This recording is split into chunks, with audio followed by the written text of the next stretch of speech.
Rock, paper, scissors. Choose your ammo wisely. Isn't that a fact? That's pretty cool. My wife got that shirt for me. Anyhow, today's video is another update on a video that I did, and I'll post that video in the top up here so you can see it. And what is that video going to be about? Be right back and I'll explain everything.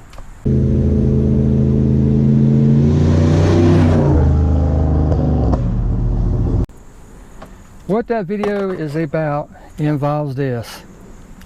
Something so simple in design but has been such a headache for so many. Now what happened was, in the original keys that came with your vehicle was a switchblade type. You know, you press the button, it pops out. Okay. Now in certain instances, and I'll demonstrate here, put the key in. With the car switched on, people were complaining that they would hit the key with their knees and it would cause it to cut off. I've tried it. It takes a lot of work to do it. A lot of work. It's just the way people sit in their vehicle. Too close to the steering wheel, you know, all hunched up and whatnot. But that's another story and video. But what happened was GM and Chevrolet, in their infinite wisdom, decided to prevent lawsuits, liability on their part, that they would come up with a fix for the switchblade key. And what that fix was, they created this, a dangler.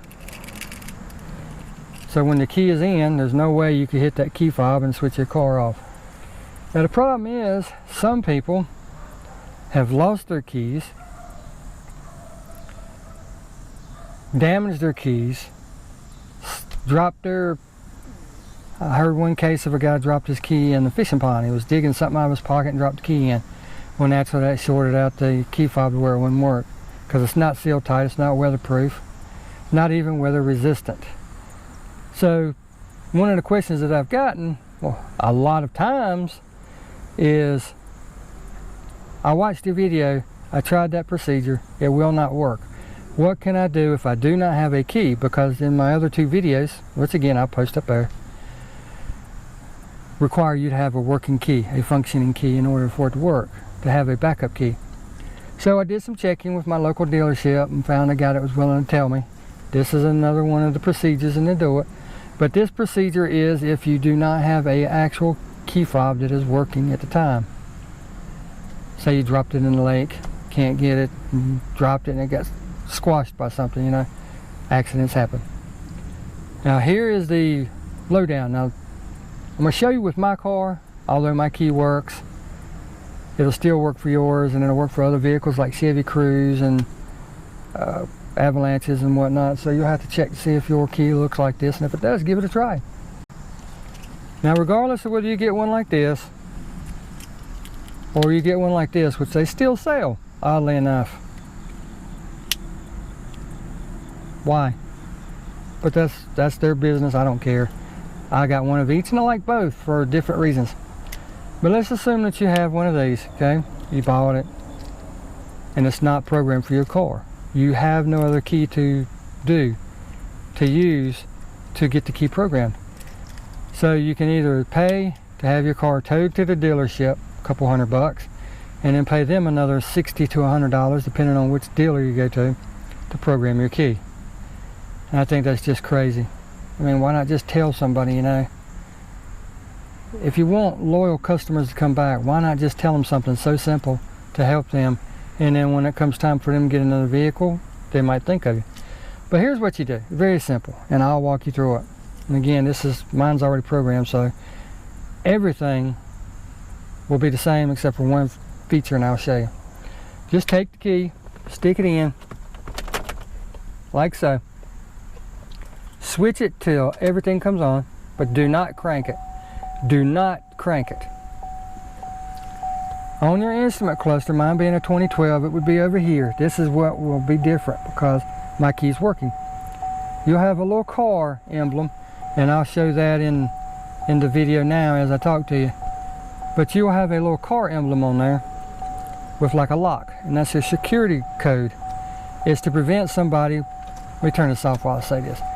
That is to prevent somebody from taking a key that they got from Joe Blow and getting into your car and and they not have the right key for it. You know, in other words, breaking into your vehicle with the key fob, because you know how easy it is to program stuff nowadays, and crooks will find their way. So mine doesn't have that, but your vehicle will, and it might even be in the center area on the newer models. Now with that said, you're going to stick your key in like I've already demonstrated, turn it on, and you will have the security thing right there. It would be, that was a lock on my vehicle. Just let it sit there. Yep, just let it sit there 10 minutes. After the 10-minute time is up, you're going to switch the vehicle back off, right? Remove it, stick it back in, switch it back on. Again, you'll get the display showing that the key is not working. You're going to repeat those steps 3 times.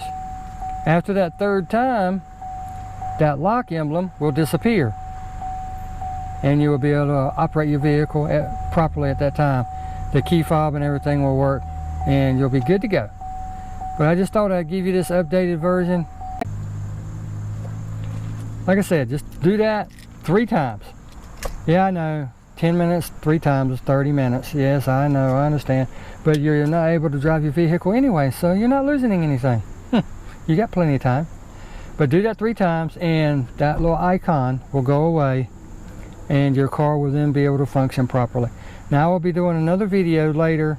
I'm doing some research on all the different ways that you can program your key fob, so that if you can go to one video and see all the different methods to doing such, and that way you can put it on your phone if you have a smartphone, sit in the car, try this one. If it doesn't work, try another one, and so on and so forth. But I hope you found this video useful. If you did, you know what to do. I mean, YouTube's very funny, got that algorithm, and give the video a thumbs up, subscribe if you care to, because I'll be making a lot more videos, Lord willing. And we'll see you next time. You guys take care out there.